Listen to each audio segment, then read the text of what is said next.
마가복음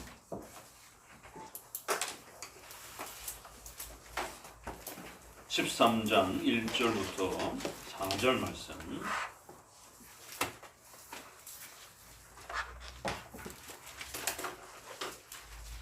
마가복음 13장 1절입니다. 예수께서 성전에 나가실 때에 제자 중 하나가 가로되 선생님이여 보소서 이 돌들이 어떠하며 이 건물들이 어떠하니까.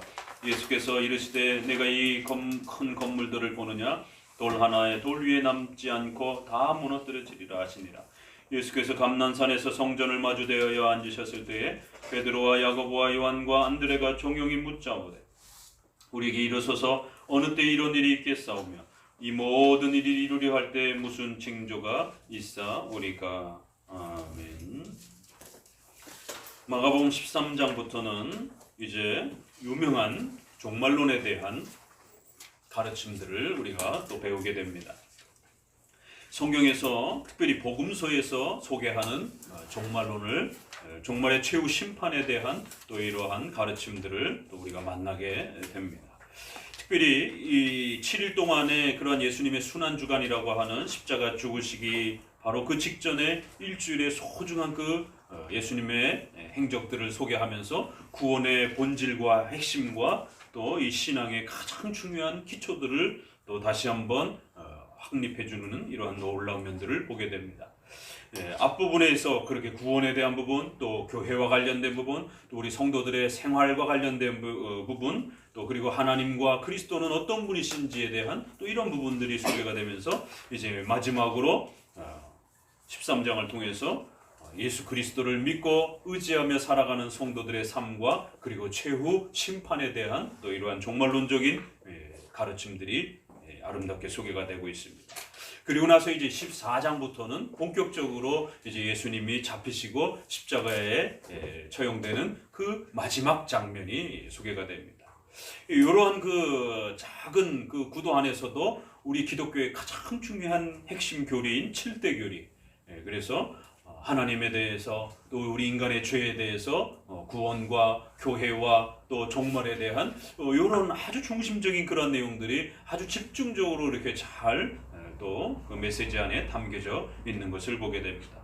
자, 그럼 이제 우리가 예수님의 이 마지막 큰 설교와 같은 이러한 메시지의 이제 거의 마지막에 해당이 됩니다. 그리고 이제 24장 이후부터는 예수님의 그러한 십자가 사건이 집중되어 있기 때문에 예수님이 뭔가를 가르치시고 훈계하시고 설명하는 예수님의 설교와 같은 이러한 그 내용들은 이제 이 부분이 가장 큰 비중으로서 이제 마무리되고 있는 것을 보게 됩니다.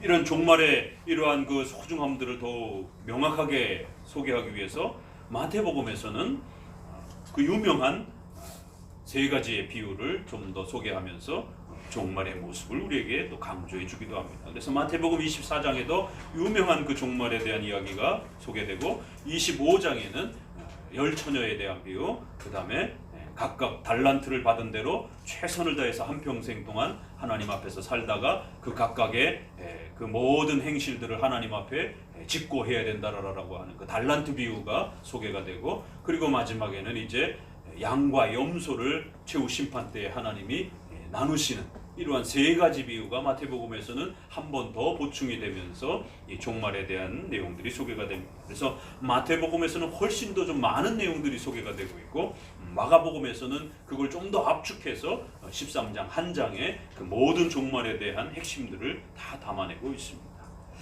자, 그런데 이제 이 성경에서의 종말론에 대한 가르침은 우리 성도들에게 가장 어려운 가르침이기도 합니다.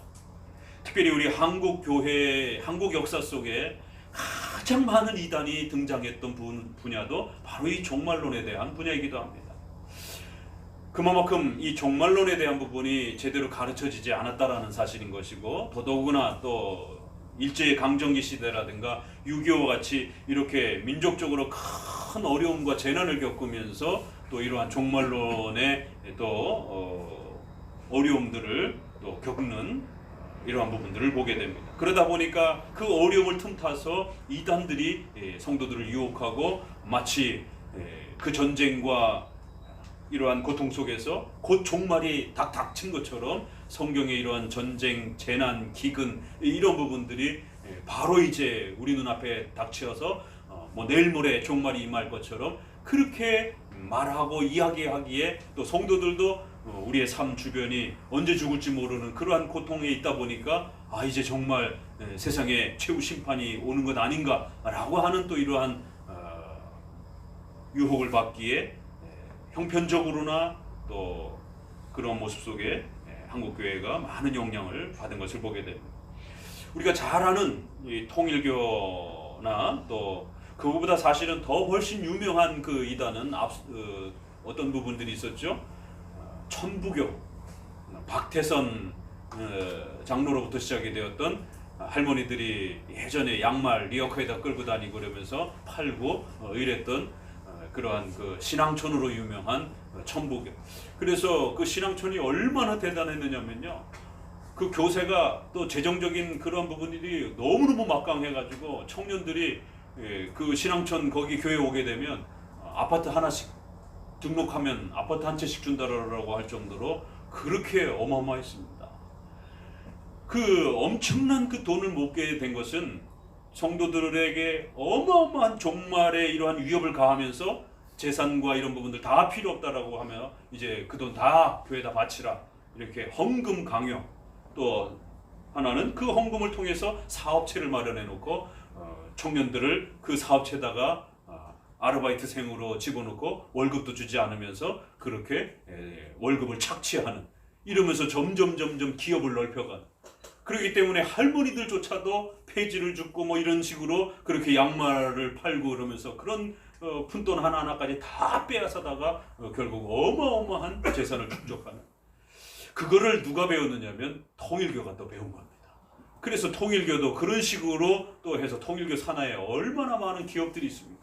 그래서 우리가 통일교에 관련된 이 회사인가 아닌가를 좀 찾아가면서 이렇게 어떤 물건이라든가 이런 부분들도 우리가 구매를 하려고 애쓸 정도로 왜냐면 우리 성도들이 버젓이 그게 통일교 제품인 줄 아는데 사용하기에는 다른 선택의 기회가 없다라면 생활 필수품이라면 어쩔 수 없지만 선택의 기회가 있다라면 잘 가려서 2단 회사의 제품이 아닌 다른 거를 살 필요는 있습니다. 왜냐면 그걸 사줌으로 해서 2단의 그런 재정적인 능력을 더욱더 확보해가는 이런 일이 벌어지는 것이 통일교. 그러면서 큰 줄기가 이렇게 흘러오면서 거기에 이제 구원파라든가 또 이런 부분들이 중간에 그거를 또 이렇게 변형해가지고 또 이렇게 생기는. 그래서 큰 형태로 이렇게 보게 되면 몇 그룹이 있는데 그 큰 그룹이 두세 그룹 정도 돼요.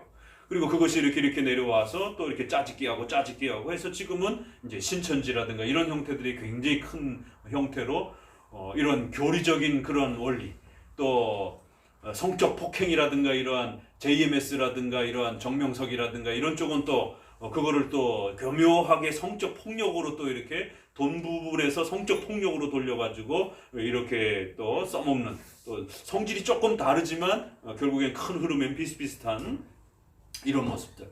그리고 지금은 이제 신천지와 관련된 또 이런 형태. 그래서 한국에는 굵직굵직한 그러한 종말론 이단들이 이렇게 득세하는 것을 보게 됩니다.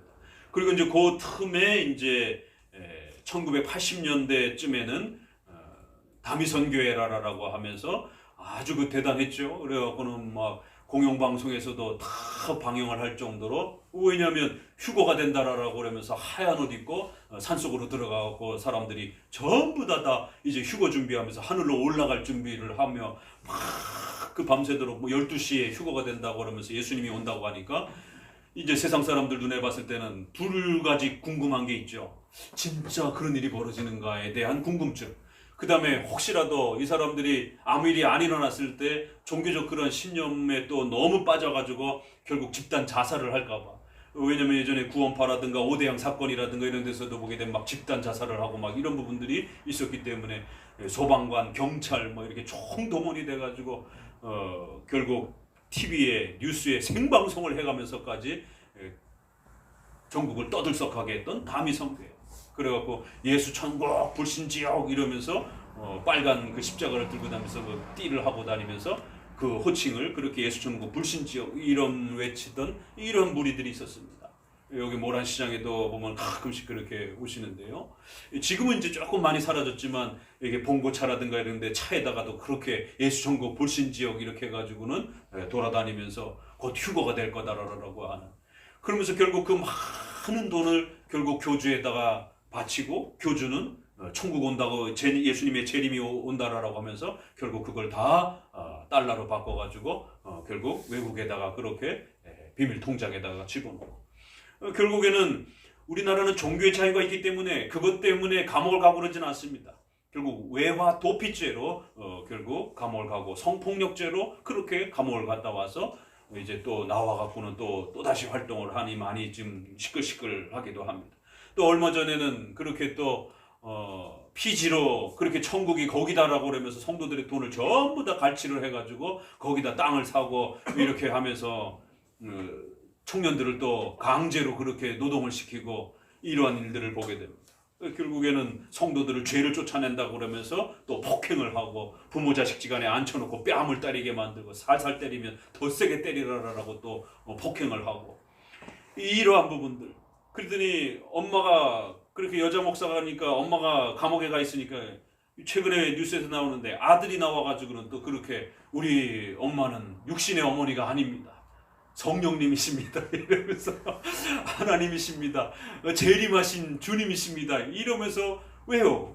그 아들은 또 엄마가 또 챙겨놓은 그 어마어마한 또 돈이 또 자기 거가 되니까 자기가 또 그렇게 교주 행세를 하면서 그 아버지가 구속된 성폭행인가 뭔가로 구속됐던 거기에도 보니까 딸이 또 이어가지고 또 병자가 있으면은 이제 우리 아버지는 육신의 아버지가 아닙니다. 재림하신 그러한 또 준비다이기 때문에 그 사진을 아픈 부위에다 올려놓고 기도하면 병이 낫습니다. 이러면서 또 그 사진을 또 팔아먹고 이러한 종말론의 이단들이 시한부 종말론들이 결국에는 득세하면서 많은 또 한국에 어려움들을 끼치는 것을 보게 됩니다.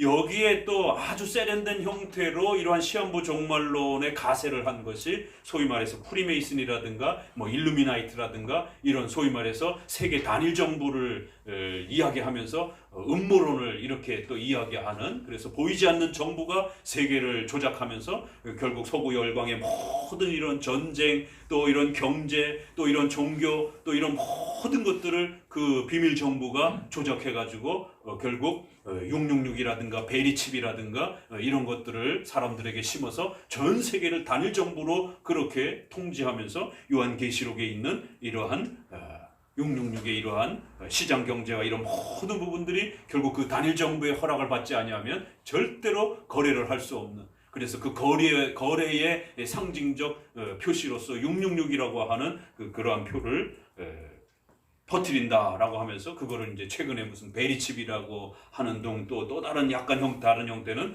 또 그렇게 프리메이슨을 또 강조를 하면서 사탄의 실체를 그렇게 프리메이슨으로 또 강조하는 또 이런 분들이 있습니다. 더더구나 복음주의나 특별히 우리 개혁주의를 부르짖는 분들 중에도 의외로 프리메이슨, 음모론 이런 이야기들을, 일루미나이트 뭐 이런 이야기들을 하시는 목사님들이 있습니다.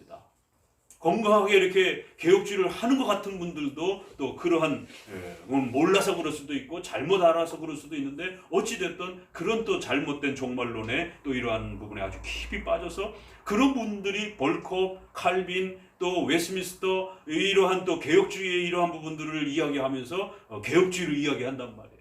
그러니까 그러한 시한부 종말론이라든가 음모론적 종말론이라든가 이러한 형태들이 마치 개혁주의인 것처럼 또 이런 오해를 갖게 되는 것을 보게 됩니다. 아무튼 여러 가지 형태로 한국에는 또 수십 년 동안 이러한 극단적 사이비 종말론들이 영향을 끼쳤고 지금도 여전히 이러한 혼란을 끼치고 있는 것을 보게 됩니다. 그래서 대부분의 종말론 이단들은 다 종말론 이단들입니다. 한국의 이단들. 서구 이단들도 보세요. 여호와 증인들도 그 1800년쯤에 예수님이 오신다 그래가지고 그 난리를 치기도 했고, 여호와 증인들도 마찬가지로 종말론 이단입니다.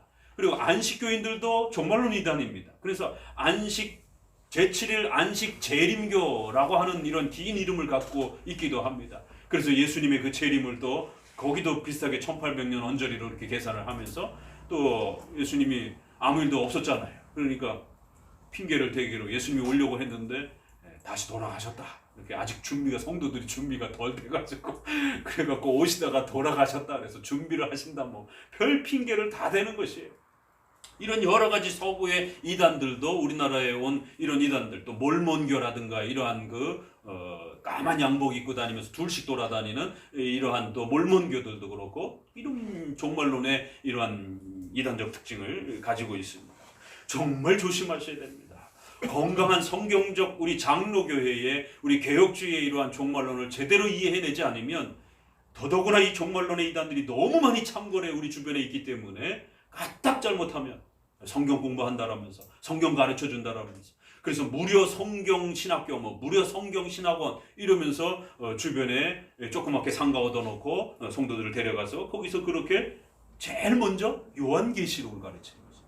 그래서 주변에 요한계시록 무슨 부흥회라든가 이런 무슨 집회 있다라고 하면서 붙으면 거의 99%가 다 이단들 쪽에서 했던 것입니다.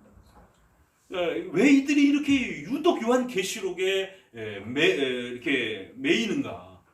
다른 성경 본문을 가지고는 이렇게 문자적으로 명확하게 표현이 나타나니까 이렇게 돈 내놔라, 또 성물 접대해라, 또 이러한 폭력적인 이러한 행동들을 하기가 쉽지가 않습니다. 성경에 그런 게 어디 있어요? 그렇지만 요한계시록은 비유와 상징과 이런 여러 가지 알 수 없는 이러한 표현들이 많다 보니까 그거를 이렇게 해석하면서 극단적으로 해석하면서 이런 뜻은 성접대를 하라는 뜻이야. 이런 뜻은 너의 돈을 다 내놓으라는 뜻이야. 이런 뜻은 또 이렇게 폭력을 정당화하고 또 최근에 무슨 똥을 먹인다든가 이런 정말 상상할 수 없는 이러한 교회의 타락과 이러한 종교 지도자들의 부패와 타락에 의해서 교회가 고통을 받고 성도들이 고통을 받는, 그렇기 때문에 우리가 마가복음 12장 좀 전에도 그렇게 천국문 앞에 서가지고는 성도들을 지옥으로 인도하는 이러한 어리석고 악한 종교 지도자들이 반드시 있기 때문에 또 최후 심판을 향하여 나아갈수록 또 세상에 이러한 악이 창궐할수록 훨씬 더 그러한 또 악한 무리들이 사탄의 또 이러한 유혹을 받아서 또 악한 그러한 종교 지도자들이 더 창궐할 것이다라고 엄히 경고하고 있는 것을 보게 됩니다. 그래서 우리 성도들은 성경적인 종말론 500년 동안 어거스틴으로부터 초대교회부터 지금까지 2000년 동안 지켜왔던 그 성경적 종말론을 명확하게 배우셔야 되고 정리해 두셔야 됩니다. 그래서 조금이라도 이상하게 가르치는 그러한 종말론이 있다라면 바로 체크하셔서 절대로 그러한 종말론 설교들은 유튜브를 통해서도 듣지 마시고 SNS라든가 이런 부분에 대해서 잠깐 호기심이 생겨가지고라도 클릭하고 보시면 안 됩니다. 왜냐면 보다 보면 이거 그럴듯한데 이러면서 흡수가 되는 겁니다. 특별히 프리메이슨이라든가 일루미나티라든가 이런 이야기들은 굉장히 호기심을 자극하고 굉장히 신선해 보이기도 하고 여러 가지 세계 정치, 경제 이런 부분들을 막 짜맞추기를 하다 보니까 굉장히 그럴듯하면서 또 그것이 서양의 어떤 그러한 또 공신력 있는 무슨 로타리 클럽이니 무슨 클럽이니 이렇게 하면서 이렇게 마치 정보를 제공하는 것처럼 그런 것도 나중에 조사해 보니까 전부 다 가짜 문서고 전부 다 위조 문서들이고 마치 UFO 얘기하는 것처럼 저희 선생님도 미국에서 30년, 40년을 사셨기 때문에 김영준 교수님 나중에 오시면 한번 여쭤보세요. 그래갖고 저희 주변에 우리나라의 3대 그 프리메이슨을 주장하는 분이 또 이렇게 어떻게 이렇게 소개를 받아가지고는 그 신학 논쟁을 하면서 하도 그 얘기를 해서 김영준 교수님이 미국까지 가셔가지고는 그러한 단체들을 직접 탐방을 하시고는 방문하셔가지고 조사도 하시고 그래가지고는 그 자료들을 가져다가 이런 터무니없는 그런 내용입니다라고 설득을 해줬는데도 한 번 빠지면 이 종말론의 이단 다른 이단도 그렇지만 더더욱 종말론의 이단에 한 번 빠지면 쉽게 빠져나오지 못합니다. 헤어나오지 못합니다. 그래서 그 우리나라의 3대 전문가 중에 그 한 사람에게 그렇게 설득을 하고 돌아서야 된다라고. 왜냐하면 그분이 개혁주의라는 이름으로 온 동네방네 돌아다니면서 자꾸 이렇게 칼빈 소개하고 또 조성만 박사님을 또 막 소개를 하고 막 이러다 보니까 일루미나이트 프리메이슨을 조성만 목사님하고 이렇게 연결을 시켜가지고 자꾸 이러니까 저희가 조성만 박사님 제자들로서 그렇게 하면 명예훼손으로서 저희가 분명히 조치를 취하겠다라고. 절대로 조성만 박사님 이름을 인터넷이라든가 어디에도 그런 식으로 프리메이슨에다가 묶어가지고 그렇게 소개하지 마십시오. 저희는 단 한 번도 인정한 적 없고, 조 박사님도 거기에 대해서 단 한 번도 조직신학 책이라든가 우리가 십수년 동안 조 박사님의 설교와 책을 읽어왔지만 프리메이슨의 푸자도 들어보지 못했다라고. 그건 당신의 착각이지 절대로 그렇게 묶거나 연결하지 마시라라고. 그렇게까지 미국까지 가셔가지고는 그 이야기들을 하시면서, 그거 UFO 같은 그런 공상 소설들입니다. 그게 미국에서는. 그리고 미국에서 오는 그런 정보들을 받아다가 번역해가지고 이렇게 한국에다 뿌리고 있는 그런 실정이다라고 그러면서 한번 여쭤보시면 재밌는 이야기들을 들을 것입니다. 종말론에 대해서는 정말 조심하셔야 됩니다. 자, 그러면 건강한 성경적 종말론은 우리의 웨스민스터 신앙 고백을 따라서 또 도르트 신조를 따라서 우리 이러한 신앙 고백의 종말론들이 무수히 고백되어 있습니다.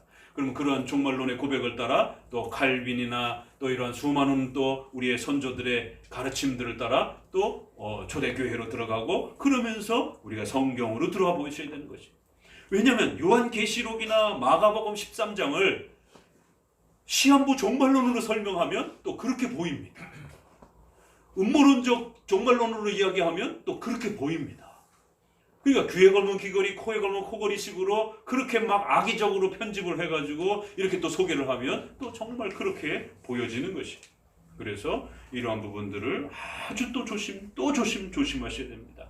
그래서 적어도 우리 이 복음서에서 나오는 이 13장의 마가복음의 종말론이 요한계시록과 어떻게 연결이 되는지, 요한계시록을 이해하려면 반드시 마가복음 13장과 마태복음 24장에 기초해서 요한계시록을 이해를 해야 됩니다. 요한계시록을 단독으로 함부로 이해하게 되면 엉뚱한 해석이 쏟아져 나오는 것이죠. 또 요한복음에 예수님이 직접 가르쳐 주신 그 종말론을 기초로 해서 사도 바울이라든가 이러한 여러 다른 서신에서 나오는 또 신약의 종말론과 같이 또 연결을 해봐야 됩니다. 우리 개혁주의는 항상 오직 성경 또 전체 성경, 이 두 가지의 성경에 대한 자세를 놓쳐서는 안 됩니다. 그 부분만 보시면 안 되고 전체 신약 성경을 보셔야 돼요. 그러면 예수님께서 말씀하시는 이 종말에 대한 가르침은 전부 다 어디에서 가지고 옵니까? 구약에서 가지고 옵니다. 특별히 구약의 다니엘서라든가 에스겔, 우리가 지금 계속 읽고 있는 에스겔서라든가 또 스가랴서라든가 이런 부분에서 그 중요한 부분들을 가지고 오셔서 오늘 이 마가복음 13장을 이야기하고 있습니다. 자, 그래서 이제 우리가 본격적으로 그러면 이 마가복음 이 13장의 종말론을 이해하기 위해서는 신구약 전체의 그러한 또 종말론과 연결을 해서 최소한 우리의 신앙 고백서에서 정리된 그러한 종말론의 또 결론에 함께 나아가 보도록 합니다. 자, 이처럼 현실적인 종말론의 피해와 아픔에 대한 부분도 우리가 생각해 보셔야 되고, 이제 또 하나 먼저 여러분에게 심각함을 이야기해주는 첫 번째 이야기를 하고 있는 것입니다. 교리적 심각함이 있습니다. 그러니까 종말론을 이제 이해해 가려고 하다 보면 왜 이것이 문제가 되느냐면 이단들의 성격 안에도 보게 되면 두 가지로 나타납니다. 하나는 시한부 종말론이나 이런 음모론적 종말론이나 또 이렇게 종말이 금방 닥칠 것처럼 위협하면서 성도들의 재산과 성도들의 생명과 또 성을 착취하는 이러한 임박한 종말론주의자들이 있어요.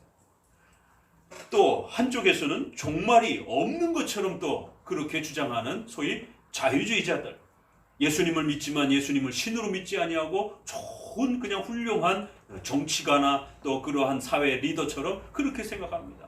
슈버이처와 같은 그런 훌륭한 의사 선생님도 그가 신학자이기도 합니다.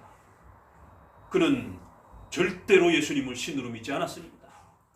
의사로서는 훌륭하지만 신학자로서는 아주 악한 그러한 신학자입니다. 예수님을 신으로 믿지 않고 단지 훌륭한 사회적 리더와 선생님으로 그렇게 소개한 인물입니다.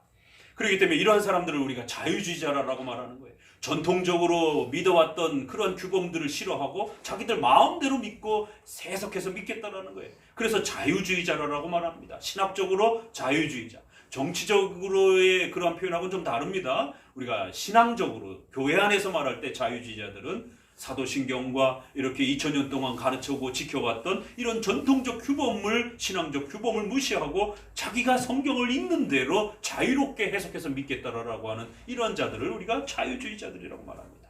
그래서 이러한 자유주의자들이 또 종말론과 관련해서는 천국 없어요. 뭘 그런 걸 자꾸 믿고 그러냐라고. 자꾸 천국 있다라고 이렇게 자꾸 성도들에게 가르치고 그러면 현실을 등한시하고 현실의 가정이라든가 직장생활이라든가 국가생활이라든가 이런 거 등한시하고 성도들의 윤리와 이런 거 다 망가진다라고.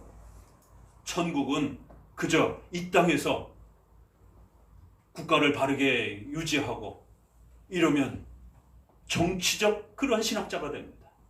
이 땅에서 돈을 많이 벌고 이러면 물질적 기복주의가 됩니다. 이 땅에서 신비체험 많이 하고 이러면 종교적 신비체험주의자가 되는 것입니다. 이렇게 이 땅에서 신비로운 종교체험을 많이 하는 것, 이 땅에서 건강하게 사는 것, 이 땅에서 물질의 풍요로움을 가지고 먹고 사는데 걱정 없이 사는 것, 이 땅에서 정치적인 그런 독재와 이러한 그 억압 없이 좋은 환경에서 사는 것, 이것을 천국이라고 말하는 것입니다. 이 땅의 파라다이스를, 이 땅에서 가장 멋있는 그런 국가와 사회와 직장을 만들어가면서 가정을 만들어가면서 한평생 그저 편안하게 살다가 죽는 것, 그게 천국이지. 죽고 난 다음에 무슨 세상이 있고 죽고 난 다음에 어떻게 될지. 아니 당신이 죽어봤어요? 아니 죽어보지도 않고 어떻게 죽은 다음에 이야기를 합니까? 아니, 그런 거 다 쓸데없는 이야기입니다. 죽은 다음에 세상은 없습니다. 이렇게 얘기를 하는 것이. 신학자가 그렇게 얘기를 합니다.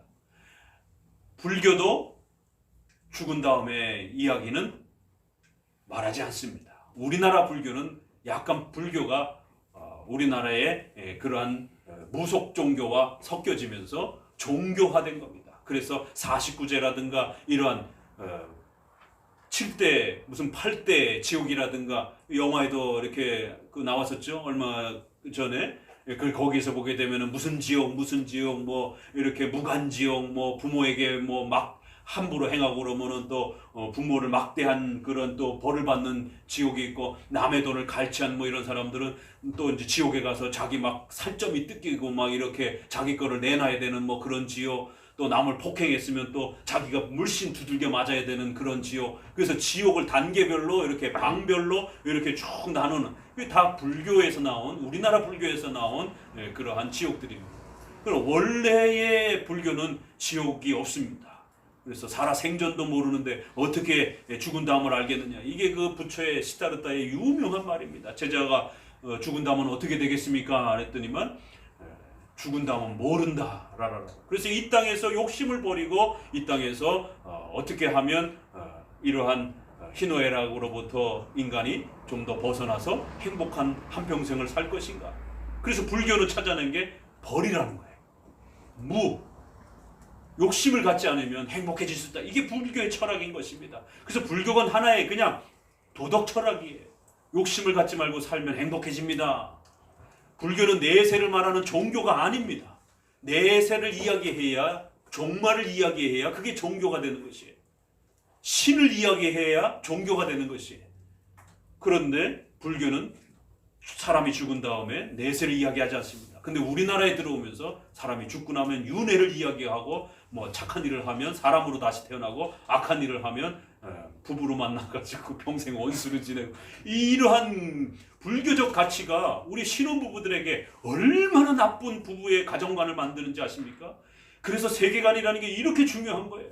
그래서 평생의 이 부부의 이러한 그 모습을 전생의 원수지간이었다라고, 그래서 전생의 원수가 부부로 이 땅에서 서로에게 복수하기 위해서 만난다라고 하는, 세상에 가장 사랑해서 만나는 부부를 갖다가 이렇게 나쁜 그러한 그 인연의 어떤 관계로 이렇게 설명을 해내는 것이에요. 그러나 우리 기독교는 그렇게 말하는 것이 아닌 것입니다. 이처럼 불교는 내세 종교가 아니라 이 땅에 들어오면서 무속과 종교와 이러한 부분에 짬뽕이 되면서, 그래서 원래 불교에는 없는 49제도 하고 또 윤회 사상도 가르치고 이러한 그 종교적인 종말에 대한 이야기를 할 뿐인 것입니다. 자, 교리적으로 그래서 이 땅에서 잘 먹고 잘 사는 것, 행복하게 사는 것, 또 한쪽에서는 임박한 종말론을 이야기하는 것.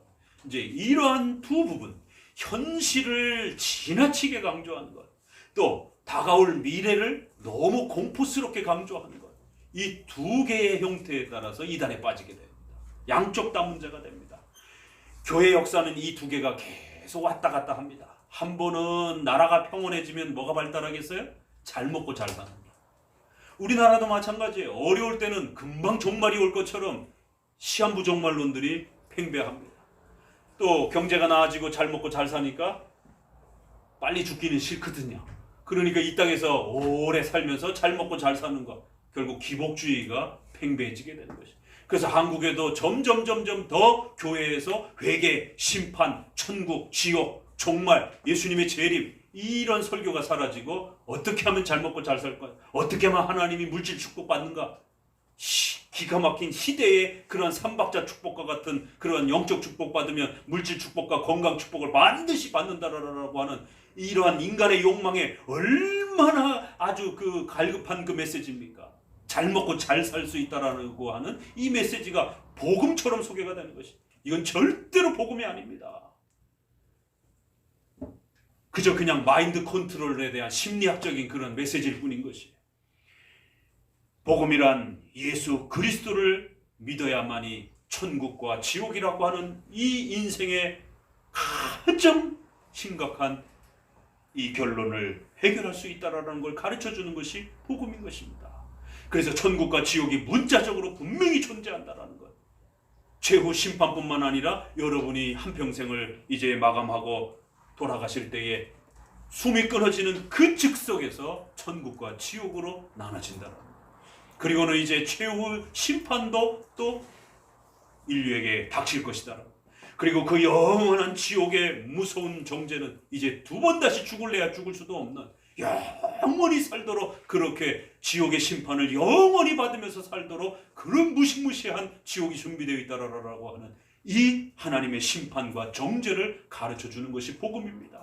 그렇기 때문에 그 무서운 정죄와 지옥의 심판으로부터 벗어나기 위해서는 반드시 예수 그리스도를 믿음으로 구원받아야 이 지옥의 참혹한 형벌에서 벗어날 수 있다는 것. 그렇기 때문에 자유주의자들은 그런 무시무시한 얘기 하지 말라라는 거예요. 공포스러운 얘기 하지 말라라는 거예요. 혹시라도 지옥이 있다라도 잠깐. 그래서 윤회와 같은 이야기들이 나오는 거예요. 거기 빠져있다가 또 다시 잘하면, 공로를 쌓으면 또 다시 새로운 또 생을 맞이하고, 그렇기 때문에 로마 가톨릭에서도 연옥이라는 또 가르침이 나오는 겁니다. 중세 천년이 이 연옥이라고 하는 종말론을 잘못 가르쳐서 성도들의 수많은 돈을 갈취하고, 돌아가신 부모님이 천국으로 가게 해줄 테니까 돈 많이 내놔. 그러면 돈 많이 내놓으면 연옥에 빠져있던, 지옥에 빠져있던 이런 사람들도 천국으로 옮길 수가 있어. 그래서 연옥이라고 하는 이러한 테스트 받는 또 다른 장소를 만들어내서 성도들을 괴롭혔던 것이, 오늘날의 기복주의와 또 시한부 종말론이 이렇게 성도들을 괴롭히는 것처럼 중세시대에는 연옥이라고 하는 또 이러한 잘못된 장소를 이야기하면서 천국을 잘못 가르쳐내는, 천국이 없다라라고 이렇게 지옥이 없다라라라고 이야기하는 것도 문제가 되는 것이고, 또 마치 그 천국과 지옥을 돈으로 갈 수 있는 것처럼 이렇게 이야기를 해도 문제가 되는 것이고, 또 그 천국과 지옥이 임박하게 지금 당장 임하는 것처럼 공포를 자아내면서 성도들의 재산과 또 폭력을 제시를 하고, 또 성도들의 가정과 직장과 사회의 이러한 삶을 완전히 망가뜨리는 또 이러한 폭력도 문제가 되는 것입니다. 자, 그래서 교리적으로는 이처럼 현재의 잘 먹고 잘 사는 것, 또 임박한 종말론을 이야기하면서 성도들의 가정과 삶 전체를 다 빼앗는 이러한 부분들이 문제가 됩니다. 결국 우리 장로교는 현실도 중요하고 천국과 지옥이 분명히 문자적으로 곧 오는 것도 강조해줘야 되는 것이에요.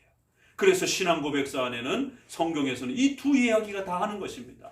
그래서 이 땅에서 하나님의 뜻을 잘 순종하면서 살아가야 하는 우리 성도들의 가정생활, 직장생활, 교회생활, 또 이런 성도들의 삶을 소중하게 지켜가라라고 하는 당부를 합니다. 그러면서도 또 성경은 한편에서는 곧 종말이 온다라고 예수님이 도적같이 그렇게 금방 오실 것이다라고 경고합니다. 그러니까 성경에서는 현실에서 열심히 최선을 다해서 너가 죽기까지, 또 최후 심판이 오기까지 최선을 다해서 살아가라라는 당부를 권면을 합니다. 또 한쪽에서는 그럼에도 불구하고 천국과 지옥이 문자적으로 분명히 우리에게 다가온다는 거예요. 이처럼 성경은 현실과 다가올 종말을 함께 이야기합니다.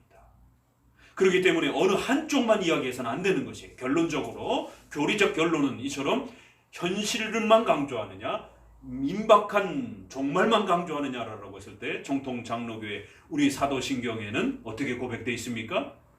사도신경에서부터 바로 이 결론이 나는 것입니다. 몸이 다시 사는 것과 영원히 사는 것을 믿사오며 분명히 육체 부활과 예수 그리스도께서 심판을 위해서 다시 오신다라고 문자적인 천국과 지옥을 분명히 이야기합니다. 거룩한 교회를, 성령을 믿사오며 교회를 믿사오며 또 죄의 용서를 또 믿사오며 종말이 오기 전까지 교회 생활을 통해서 우리 성도들이 성화되어져 가고 점점 거룩하게 자라가고 성도가 서로 교통하면서 그렇게 열심히 최선을 다해서 여러분이 생을 마감하는 동안 또 최후 심판이 올 때까지 교회 생활과 여러분의 직장 생활과 가정 생활을 최선을 다해서 꾸려가라는 것이. 성도의 교통하는 것과 죄의 용서와 이러한 삶의 부분들을 소중하게 지켜내라라고. 그러면서 몸이 다시 사는 것과 영원히 사는 것을 믿사옵니다 라고 이 두 고백이 같이 있는 것입니다. 예수님 믿고 바로 천국과 지옥으로 나아가는 게 아닌 것이에요. 이처럼 사도신경에도 두 가지 내용이 함께 소개가 되면서 현재와 미래를 조화롭게 이야기하는 겁니다. 이거를 우리가 섭리적 종말론이다 이렇게 정리를 합니다. 그래서 오늘은 이제 본격적으로 우리가 시작하기 전에 이제 우리의 종말론이라고 하는 우리 장로교의 개혁주의 종말론이 무엇인지를 먼저 서론적으로 소개하면서 이제 본격적으로 하나씩 풀어갈 것입니다. 현실과 미래를 두려움과 공포 속에서 또 아니면 현실에서의 잘 먹고 잘 사는 것에서만 집중하는 것이 아니라 하나님께서 우리에게 생명을 주신 것을 최선을 다해서 한평생을 살아가면서 하나님의 뜻을 실천하고 또 교회를 섬기며 그렇게 한평생을 살아가는 것이. 그리고는 또 숨을 멎을 때에 천국과 지옥이 이제 우리의 앞에 놓여져 있고 우리 성도들은 모두 영원히 사는 이 천국으로 옮겨지게 될 것이다라고. 그래서 하나님의 뜻에 의해서 우리는 이 땅에 태어난 것이고 하나님의 뜻에 의해서 여러분은 또 한평생을 살아가는 것이고 하나님의 뜻에 의해서 여러분은 또 이렇게 한마음교회의 성도로서 살아가는 것이고 또 하나님의 뜻에 의해서 여러분은 대한민국에서 또 그렇게 살아가는 것이. 이 모든 것이 우연이 아니라 이 땅에서 잘 먹고 잘 살기 위해서만 존재하는 것이 아니라 하나님의 계획과 섭리에 의해서 그렇게 태어난 거고 또 그렇게 가정을 꾸리며 또 교회의 성도가 되어서 한평생을 최선을 다해서 살아가는 것입니다. 하나님이 이 땅에 여러분을 태어나게 해주셨고 이 땅에서 여러분이 교회를 세워가도록 허락하셨고 이 땅에서 하나님의 뜻을 실천해 가도록 가정과 국가와 사회를 허락해 주신 것입니다. 이 모든 것이 하나님의 계획과 목적에 의해서 주신 것이기 때문에 결코 소홀히 여겨서는 안 됩니다. 종말이 또 여러분이 내일 죽는다 할지라도 오늘 가정과 교회와 여러분의 사회에 최선을 다하셔야 되는 것입니다. 1년 시한부 또 이렇게 선언을 받았다 할지라도 하나님 앞에 치료를 기도하시면서도 또 그 1년을 최선을 다해서 사는 것입니다. 죽는 것도 사는 것도 하나님의 섭리의 계획에 의해서 하나님이 이 땅에 우리에게 생명을 주시는 것입니다.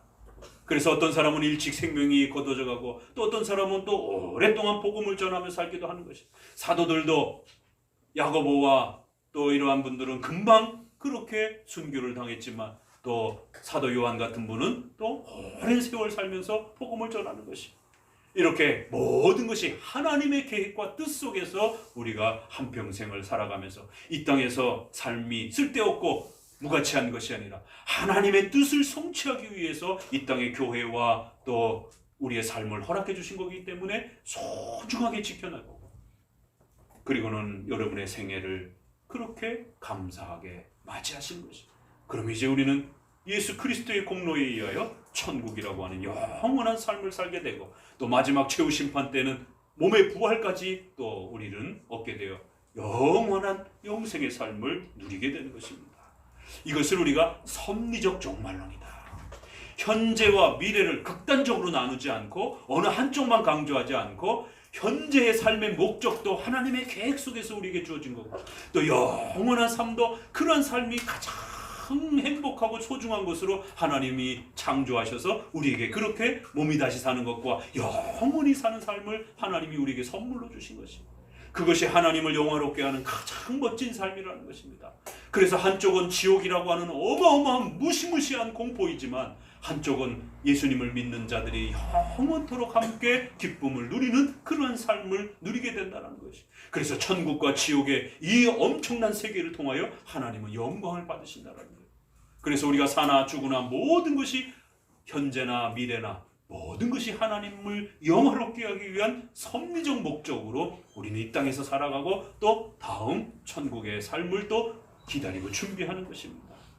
어떤 자들은 하나님은 너무 폭력적이다라고 너무 무섭다라고 또 욕하기도 합니다. 왜 어떤 사람은 영원히 저렇게 지옥에다가 그렇게 무시무시한 채로 그렇게 가둬두느냐라고 하나님은 너무 폭력적이다라고 그렇게 공격을 하는 거예요. 자유주의자들. 어떻게 선하시고 사랑이 많으신 하나님이 그럴 수가 있느냐라고. 그러나 성경은 하나님은 공의의 하나님이시여 또 사랑의 하나님이라고 말하는 것이. 또 그러한 영원토록 이제 천국과 지옥을 만들어 놓으시고 천국의 백성들을 통하여서는 영광을 받으시고 또 지옥의 백성들을 통해서는 하나님이 심판주로서 하나님의 의로운 공의로움의 위대함을 만방에 펼치시는 이러한 영광스러움을 펼치시겠다는 것이. 그것이 하나님의 작정과 섭리의 계획이다라고 이렇게 말하는 것이.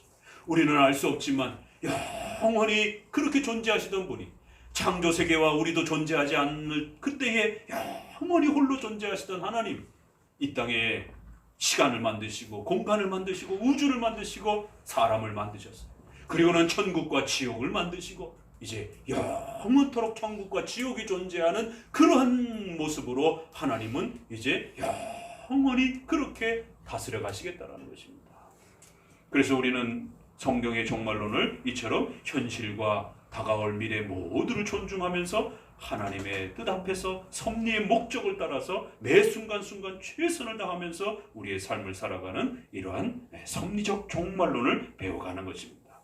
자, 우선 오늘은 가볍게 그러한 이 종말론에 대한 부분들을 복음서에서 또 신구약에서 연결되는 형태로 몇 가지만 보면서 한번 마무리해 봅니다. 자, 마가복음 이제 13장 1절을 보시게 되면 이렇게 제자들이 다가와서 묻습니다. 성전에 나아가실 때 제자 중 하나가 가로되 선생님, 이 돌들이 어떠하며 이 건물들이 어떠하겠습니까? 헤롯 성전은 자그마치 80년, 기원전 20년부터 시작해서 대략 한 6년까지 짓습니다. 제일 처음에 솔로몬 성전이 만들어졌죠. 그것이 다 부서졌어요. 그래서 수르바벨이 536년에 다시 돌아와서 제2성전을 복원을 시킵니다. 그런데 536년에 기원전 530년대에 복원했던 성전이 또 로마 군대에 의해서 60년대쯤에 기원전 60년쯤에 다 망가집니다. 그러고 나서 헤롯 대왕 때 기원전 20년쯤에 복원을 다시 합니다. 세 번째 성전이죠. 그래서 이거를 헤롯 성전이라고도 하고 세 번째 성전이라고도 합니다. 그리고는 예수님이 태어나시고 난 이후 66년까지를 계속 복원을 수리하면서 짓습니다. 성경에는 46년 동안 지었다라고 하면서 예수님과 제자들 그 대화 속에서 그 시점까지도 그렇게 나옵니다. 그리고 그 이후 66년까지도 계속 짓습니다. 그래서 거의 완성된 게 이제 66년. 그런데 3, 4년 뒤에 결국 로마의 티투스 그 장군에 의해서 로마의 군대에 의해서 이 예루살렘이 초토화되고 지금 남아있는 통곡의 벽 그 하나 정도 남고 완전히 싹 없어집니다. 로마의 군대가 얼마나 이 부분에 대해서 화를 냈느냐면 군대를 남겨놓고 그 벽돌 하나까지 뿐만 아니라 그 터까지 전부 다 흙가리를 해가지고 하나도 남김없이 여기에 성전 그런 어떤 흔적이 있었던 것을 없애라라. 그래서 예루살렘의 흔적을 없애라라. 종교적인 그러한 신적 그런 기원에 대한 부분들이 이 사람들에게 너무 많이 여기에 집착되어 있으니까 완전히 일반 땅으로 만들어라 해서 그 군인들을 남겨두고는 군인들이 계속 곡괭이질을 해가지고 그걸 완전히 그냥 갈아엎는, 그냥 그 통곡의 벽이 겨우 하나 남는 정도로 그렇게 있는 것입니다. 지금은 이제 다시 또 복원을 한 그런 형태가 되는 것이죠. 결국 이 마가복음 13장에서 나오는 돌 하나에 돌 남지도 않고 완전히 싹 파괴되어질 것이다 라고 하는 것은 실제적으로 70년의 기원 후 70년에 로마의 다음 황제가 될 티투스 장군에 의해서 결국 70년에 성전 다 복원하고 난 지 얼마 3, 4년 뒤에 완전히 초토화되는 그 장면을 예수님이 내다보면서 이제 곧 성전이 다 무너질 것이다. 예수님은 지금 30년 정도입니다. 대략 우리가 예수님의 생애를 33년 정도, 그래서 예수님이 공적으로 사역하신 게 3년 정도입니다. 그러면 예수님이 태어나신 것을 기원 전 4년 정도로 실제적으로 잡기도 하고, 지금은 그냥 통상적으로 지금 AD 하면 이렇게 지금 우리가 달력으로 이렇게 취급하고 있는 그 연수로 하면 33년, 또 신학적으로 좀 더 이렇게 신약학자들이 말하는 것은 한 3, 4년 전 더 이렇게 앞으로 당겨야 된다 이렇게 말하면 또 한 30년 정도로 이렇게 뭐 별 차이는 없지만 대략 한 30년 정도예요. 그러면 예수님은 40년 뒤에 예루살렘 성전이 무너질 것을 바라보면서 경고하는 것이에요. 그럴 때에 그 예루살렘 멸망의 경고가 장차 최후 심판에 대한 경고까지 같이 이중으로 겹쳐 있는 것을 보게 됩니다. 그래서 어떤 사람들은, 자유주의자들은 이 마가복음을 그냥 지나간 역사라고 자꾸 해석하는 거예요. 그거 예루살렘이 멸망한 거 그건 인정하겠다. 돌 하나에 돌 하나도 남지 않냐고 다 없어지는 그게 실제로 성취가 되는 뭐 이런 모습 정도는 인정하겠다. 그러나 이거는 다가올 미래의 종말을 이야기하는 건 아니다. 종말은 없다라고 자꾸 주장을 하는 거지.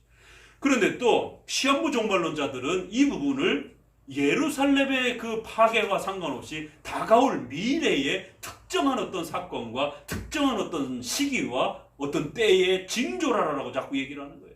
그래서 이번에 코로나 사건 같은 경우도 전염병, 기근, 재난, 또 유럽에서 지금 메뚜기가 얼마나인지 아십니까? SNS에 나와 있는데 저도 보고 깜짝 놀랐어요. 메뚜기를 팔뚝에다 이렇게 얹었는데 여기서부터 메뚜기가 이만큼 와요. 우리가 생각하는 시골 농촌에서 잡아먹던 이만한 메뚜기가 아닙니다. 이만한 메뚜기 팔뚝에다 올렸는데 이만해요. 그러니 그냥 곡식과 이런 부분을 초토화시키는 겁니다. 그러니까 출애굽이라든가 또 성경의 마가복음의 구약의 기근, 재난, 난리와 난리가 소문이 나고 나라가 나라를 공격하고 이런 부분들이 야 이거 정말 오는 거 아니야? 이러면서 또 시한부 종말론 주장하는 사람들이 이런 메뚜기 창궐이라든가 전염병 창궐을 또 이용해가지고 그러니까 기승전 돈 내놓으십시오. 또 이 얘기를 또 하는 것이에요. 그렇기 때문에 이 마가복음 13장을 또 그렇게 읽어내면 안 됩니다. 분명히 여기 이제 예수님께서 이 제자들과의 질문에 이 내용을 이용해서 다가올 70년에 예루살렘 성전의 붕괴를 경고하시면서 그걸 이용하셔서 먼 미래의 또 최후 심판의 내용까지 같이 예언을 겹쳐서 이렇게 하는 것을 보게 됩니다. 이제 본격적으로 다음 주부터 이제 소개를 드리고 오늘은 이제 이렇게 종말론에 이런 내용들이 있구나라는 것을 큰 그림에서 이렇게 한번 보여드리겠습니다.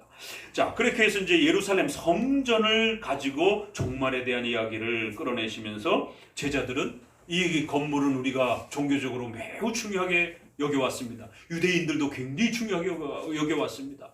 이 건물이 벌써 40년, 50년 가까이 지었기 때문에 이 건물이 얼마나 아름답습니까? 누가복음에서는 아주 아름답습니다. 또 여기에서도 아주 이 건물들의 돌들이 어떠하겠습니까? 돌들이 어마어마하거든요.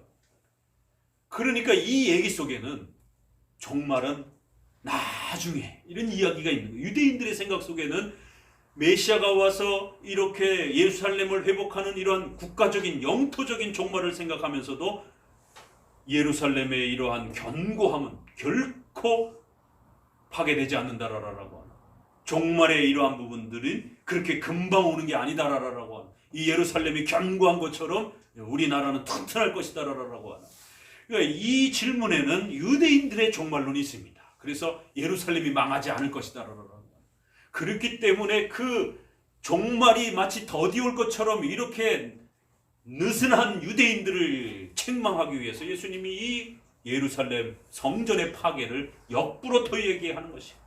그래, 예루살렘 성전은 이제 곧 금방 완전히 박살이 날 것이야. 그러면서 종말이 곧 닥칠 거야 라고 이렇게 연결해서 경고를 해주신 것이에요. 그런데 이 이야기를 듣고는 또 제자들이 이 세대가 지나가기 전에 이 모든 일들이 이루어질 것이다라고 이 마가복음 13장에 나옵니다. 그러니까 제자들은 이제 기독교권에서는 어떤 일이 벌어지겠어요?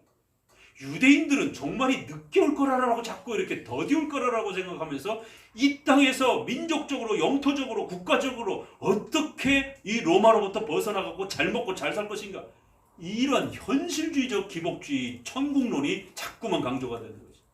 그러니까 이때나 오늘이나 똑같은 것입니다. 올바른 교리로 정립이 되지 않으면.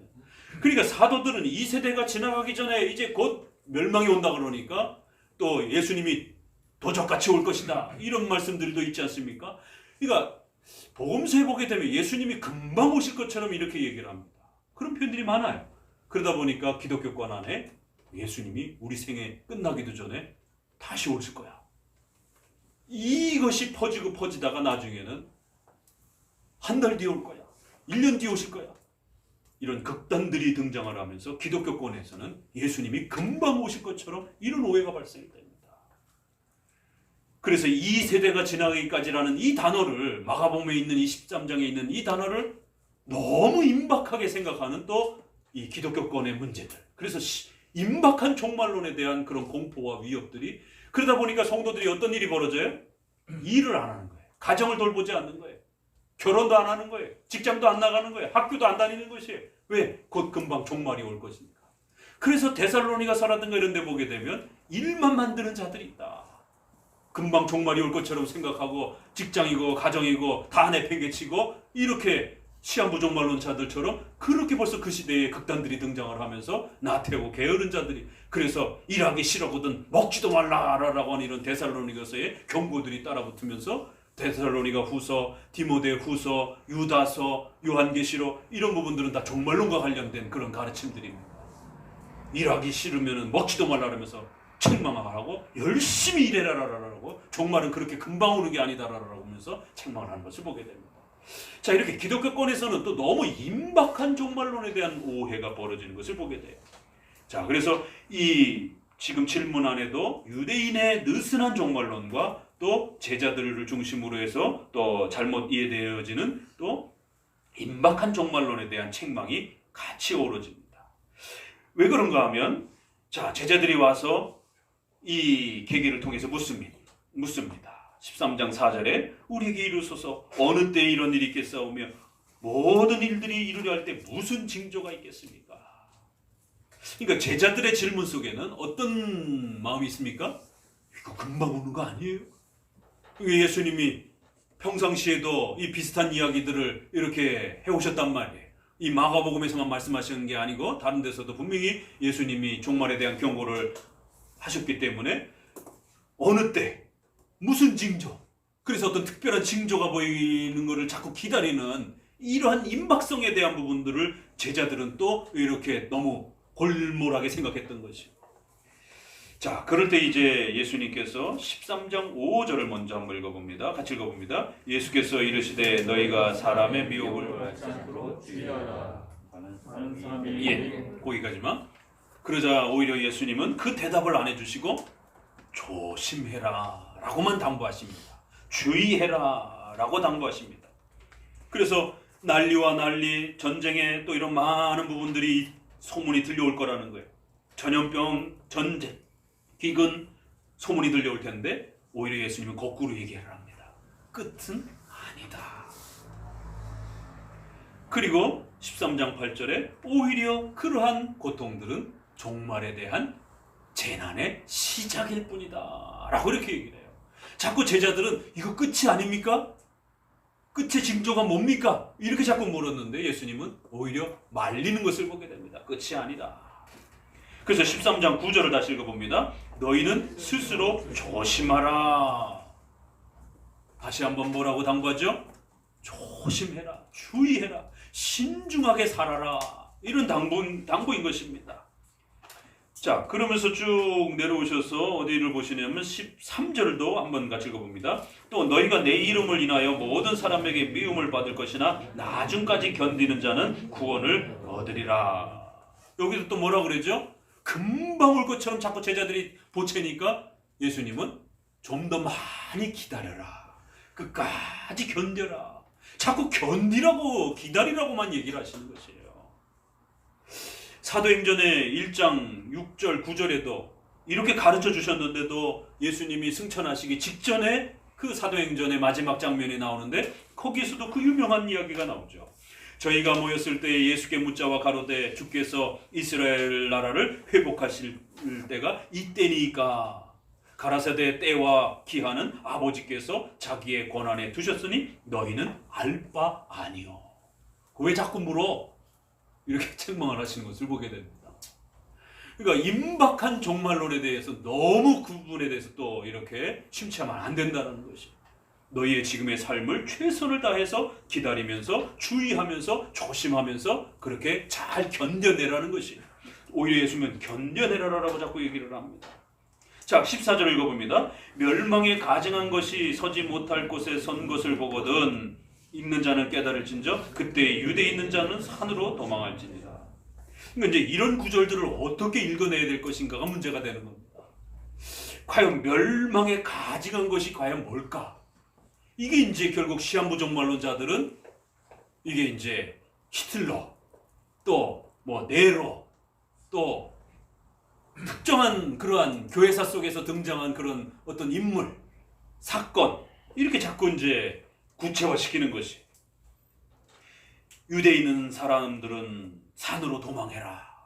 그 예수님은 1차적으로 사실은 이것은 예루살렘 멸망을 바라보고 있는 것이에요.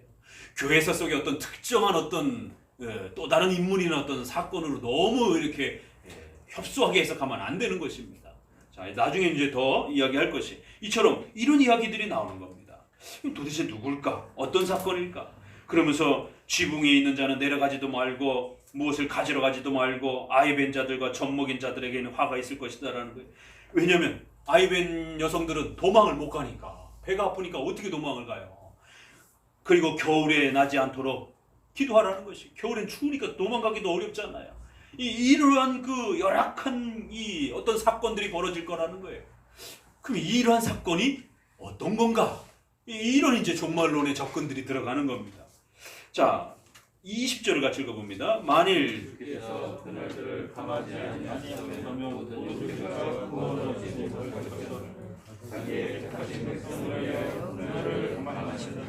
예, 여기도 보니까 하나님의 택한 백성들을 하나님이 구원해 내신다라고 하는 이런 아주 중요한 예정론 얘기가 여기 나와요. 그럼 이 예정론과 종말을 어떻게 서로 섞어서 이해를 해야 되는가? 또 여기서 그 날을 감한다는 이야기는 과연 무엇인가? 날이 어떻게 감해진다는 것인가? 이 감한다는 이야기를 잘 이해하지 못하게 되면 구약의 한때, 두때, 반때 이런 다니엘서의 어떤 특정한 시기가 막 이렇게 팽창해 가다가 한때, 두때로 확장해 가다가 갑자기 반때로 확 줄어든다는 거예요. 그래서 시한부 종말론자들은 이런 걸 날짜를 계산을 합니다. 성경이 종말을 이야기할 때 날짜들이 상당히 많이 나와요. 그럴 때 성경은 이처럼 예수님이 그 고난의 시간들이 확 창궐하다가 성도들을 위하여 하나님이 그 고난의 시간이 너무 확대되지 아니하도록 또 강력하게 억제해 주실 것이다. 이런 감한다는 이러한 표현 때문에 한때, 두때, 반때를 너무 시간적으로 해석하는 것이 아니라 하나님께서 우리 성도들이 고난의 환난의 때도 있지만 반드시 또 성도들이 그 고난을 감수할 수 있도록 개인적으로도 그렇고 역사적으로도 또 그 고난들이 또 이렇게 잦아들 때도 있고 또 고난이 창궐할 때도 있고 이것이 모든 세계로 이렇게 연결이 되지 이것을 어느 특정한 종말의 시간에만 이렇게 정해놓지는 않습니다. 또 이것도 이 감한다라는 말을 섭리의 표현으로 고난이 창궐해지고 또 고난이 수그러들고 이러한 또 연결점이 있음을 보게 될 겁니다. 13장 22절에도 보니까 거짓 그리스도들과 거짓 선지자들이 아까도 말씀드렸던 그럼 적그리스도는 누군가? 적그리스도는 교회사 속에 상당히 많이 이렇게 지적되었고 우리 웨스트민스터 신앙고백에는 로마 교황이 적그리스도라라고 그렇게 또 책망하기도 합니다. 자, 그리고 나선 뒤에 보니까 할 수만 있으면 택하신 백성들을 미혹해 하려 하리라. 이것도 잘못 읽으면 칭의가 취소된다라는, 예정이 취소가 된다라는. 왜요? 택자들도 미혹을 받는다라고 하니까. 그럼 이게 어떤 식으로 미혹을 받는 것인지 이런 부분들도 해설해내야 됩니다. 24절을 보니까 그때 그 환난 후에 해가 어두워지며 달이 빛을 내지 아니하며, 그래서 달과 빛이 어두워지고 막, 그리고 이 한국교회 초기에는 과학이 발달되지 않다 보니까 일식, 월식, 특별히 일식이라든가 이런 부분이 일어나면은 그 정말 어떤 징조 아닌가 막 이제 이런 일도 이제 웃지 못할 일들이 벌어지기도 하고요. 그런데 이런 해가 어두워지고 이게 계시록에도 이런 사건들이 그대로 등장을 합니다. 그런데 놀라운 건 이런 사건들이 구약의 이사야도 그렇고 또 다니엘서도 그렇고 에스겔서에서도 그렇고 지금 이 우리가 마가복음에서 읽는 이런 특정한 사건, 인물 또 이런 부분들이 그대로 겹칩니다. 그래서 이 세 개, 구약과 계시록과 예수님의 말씀이 다 같이 모아져 봐야 됩니다. 그래야 어떤 결론이 나옵니다. 26절에 그때 인자가 구름을 타고 큰 권능과 영광으로 오는 것을 사람들이 보리라. 이 예수님이 구름을 타고 온다라고, 예수님이 손오공입니까? 구름을 타고 오시게. 근데 성경에 분명히 문자적으로 구름을 타고 오신다라고 되어 있어요. 그럼 이 구름을 타고 온다라는 게 과연 무슨 뜻인가?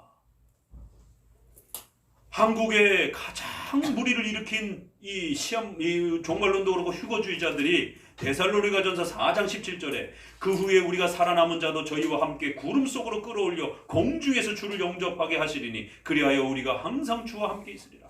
구름 속으로 끌어올려 공중에서 주를 영접한다. 이 공중에서 주를 영접한다를 휴거라는 말로 그렇게 썼습니다. 들림 받는다라고 하는 이런 부분. 그래서 성도들이 하늘로 사라지는 것처럼 이렇게, 이게 세대주의 종말론입니다. 우리 장로교 종말론 해석 아닙니다. 성도들이 구름 속으로 이렇게 사라지는 것처럼 이렇게 설명을 자꾸 하는 거예요. 왜? 예수님이 구름을 타고 오시니까. 이거 휴거라는 말도 우리 장로교의 표현이 아닙니다. 그런데 예수님은 구름을 타고 오신다라고 하고, 여기는 구름 속에서 우리가 이렇게 끌어올려진다라고 되어 있지만 마가복음에서는 모아 놓는다 이렇게 표현을 합니다. 마지막에 모든 백성들을 예수님 곁으로 모아들이신다 이렇게 표현합니다. 그래서 끌어올려진다라는 것을 구름 속으로 우리가 날아가는 게 아니라 하나님의 백성들이 다 한 곳으로 모여지게 될 것이다라는 거예요. 종말은요, 시간도 사라집니다. 영원히 들어가는 것이기 때문에 공간은 있지만 특수한 우리 수억의 크리스찬들이 예수님을 한꺼번에 같이 바라볼 수 있는, 지금은 그렇게 바라볼 수가 없어요. 우리 시력이 약해서 수억의 사람들이 예수님이 몸으로 저곳에 계시면 그게 보이긴 합니까? 그렇지만 이제는 시간과 공간의 새로운 변화가 일어나는 거예요. 그래서 좌우 사방으로 동서남북으로 이렇게 올라가고 내려가고 이런 것을 생각하시면 안 되는 것이, 나중에 더 자세하게 얘기할 겁니다. 이 공중에서 주를 영접한다는 걸, 구름을 타고 오신다는 걸 잘못 이해를 해서, 이거 너무 문자적으로 이해를 해서 이런 세대주의적인 휴거론이 나온 겁니다. 구름은 영광을 뜻하는 것이. 그래서 이사야에서도 구름을 타고 오신다는 이야기가 나고, 출애굽이라든가 이런 데 성막을 보게 되면 구름이 임하셔서 장엄한 하나님의 임재를 나타내는 것입니다. 이거를 문자적으로 예수님이 무슨 손오공처럼 구름을 타고 다니시는 것처럼 이렇게 설명하면 안 되는 것이. 구름을 타고 큰 권능과 영광, 그 뒷구절에 나오잖아요. 구름이란 바로 그 큰 권능과 영광을 꾸며주는 표현입니다. 땅끝에서 하늘끝까지 사방에서 모아주리라 이렇게 표현을 하는 거예요. 근데 데살로니가에서는 공중으로 끌어올려진다. 그리고 이제 7년 대환란을 이 땅에서 겪는다. 이제 이런 식으로 너무 시간과 공간을 이렇게 또 나눠 놓는 것이. 이건 세대주의 종말론입니다. 그래서 여기에 오늘 질문을 던졌던 이러한 내용들, 예루살렘 멸망이 언제 옵니까? 주님의 오심이 언제입니까? 그러면 세상 종말은 언제입니까? 이거를 시간적으로 너무 나누게 되면은요, 세대주의 종말론이 되는 거예요. 그러니까 주님의 오심과 세상의 종말의 때를, 또 예루살렘의 멸망의 때를 너무 특정한 사건과 어떤 시간으로 계산을 하게 되면 세대주의 종말론이 되는 것입니다. 종말의 어떤 끝의 사건에 7년 대환란이나 어떤 특정한 어떤 시점으로 자꾸 계산을 해내는 거죠. 우리 장로교는 그렇게 해석하지 않습니다. 그걸 전체적인 교회의 고난과 어려움으로 해석하는 것이. 그러면서도 분명히 마지막 최후 심판 때 직전에는 그러한 또 악의 창궐함과 또 그러한 고통들이 있는 건 사실이에요. 그러나 우리 장로교는 그러한 특정한 사건의 멸망과 주님의 오심과 세상의 종말이, 그래서 세대주의는 두 번의 주님의 오심을 이야기합니다. 예수님이 오시다가 돌아갔다고 그러잖아요. 준비가 안 돼가지고. 이런 또 이단들도 있는 거고, 세대주의 종말론이나 또 이러한 지나친 종말론의 시간적 종말론에서는 첫 번째 예수님의 재림은 성도들을 휴거를 통해서 데리고 가고, 그래서 이 땅에는 7년 대환란을 겪고, 두 번째 오실 때는 이제 그 중에서 잘 견딘 자를 또 구원해내시고, 이렇게 재림을 두 번, 세 번으로 자꾸 얘기를 하는 것이, 이건 우리의 종말론이 아닙니다. 그래서 이 오늘 본문의 이런 부분들을 너무 세분하게 그렇게 표현하면 안 되는 것이. 자, 그러면서 30절에 내가 진실로 너희에게 이르노니 이 세대가 지나가기 전에 이 일이 다 이루리라. 그럼 이 세대가 언제인가? 이제 이런 해석들. 자, 그 다음에 그날과 그때는 아무도 모르나니 하늘에 있는 천사들도 아들도 모르고 아버지만 아시느니라. 그때가 언제인지 알지 못한다. 그러면서 분명히 오늘 결론은 뭐라고 끝마칩니까? 절대로 그 날을 계산하거나 알려고 하지 마. 종말론의 목적은 그게 아니라는 것이에요. 그래서 33절에 주의하라, 깨어 있으라. 그리고 37절에 깨어 있으라. 계속 지금 마가복음의 결론은 뭡니까? 잘 참고 견디면서 깨어 있으라는 거예요. 주의하면서 여러분의 가정과 직장과 삶을 잘 지켜내라는 것이에요. 그러면서 여러분의 한평생을 사시면 되는 것이고, 그렇게 살다 보면 언젠가는 최후 심판을 통해서 이제 예수님의 오심이 성취될 것이다라는 거예요. 자, 오늘은 이처럼 이렇게 종말론의 심각한 폐해와 또 이제부터 우리가 소개되어야 될 이런 우리 장로교의 종말론은 섭리적 종말론이라고 하는, 그래서 현실과 미래, 천국과 지옥의 문자적인 그러한 또 고백을 함께 다 존중하면서 이제 이 땅에서 주의하고 깨어서 잘 참고 견디면서 하나님의 섭리적인 부르심과 목적을 잘 성취하면서 사는 바로 그러한 섭리적 종말론을 배워가게 될 것입니다. 특별히 마가복음 13장 이 한 장 안에서도 참 해석하기 굉장히 어려운 그러한 단어, 문장, 이런 부분들이 아주 산적해 있습니다. 요한계시록 못지않게 잘못 읽어내면 큰일 날, 또 오해를 불러일으킬 그런 내용들이 많습니다. 그래서 반드시 이 내용은 구약의 종말론과 요한계시록의 종말론이 어우러지면서 결론적으로 특별히 우리의 또 이러한 신앙 고백서에서 고백된, 사도신경에서 고백된 이러한 소중한 종말론의 또 교리적 또 토대 아래에서 그렇게 또 결론적으로 맺어져야 되는 것입니다.